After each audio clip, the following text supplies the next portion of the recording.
17 বছরে যে চাঁদাবাজি হয়নি 17 মাসে সেই চাঁদাবাজি হয়েছে। আমার ভুঁড়ির মাপ আজকে আপনারা নিয়ে রাখেন, যেটুক ভুঁড়ির মাপ থাকবে আমি নির্বাচিত হতে পারলে তার চাইতে কমবে, বাড়বে না। আপনারা কেমন আছেন? ভালো নেই, বেশি লোক হাত উঁচু করিনি, ভালো নেই। কি করে ভালো থাকবে? ভালো থাকবে কি করে? চাঁদাবাজার কারণে আর ভালো থাকতে দিন। আমার প্রতিপক্ষ দল তারা চাঁদাবাজি কি এমন করেছে আপনারা কম বেশি জানেন। 17 বছরে যে চাঁদাবাজি হয়নি 17 মাসে সেই চাঁদাবাজি হয়েছে। মানুষ অতিষ্ঠ হয়ে গেছে।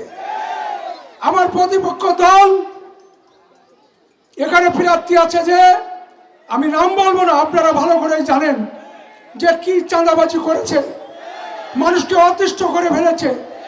খালি চাঁদাবাজি না, সন্ত্রাসী কার্যকলাপ চালিয়েছে। আমার হিন্দু ভাইদের প্রতি যে নির্যাতন চালিয়েছে, হিন্দু মা বোনদের প্রতি যে নির্যাতন চালিয়েছে, কোনো মানুষ সুস্থ থাকতে দেয়নি।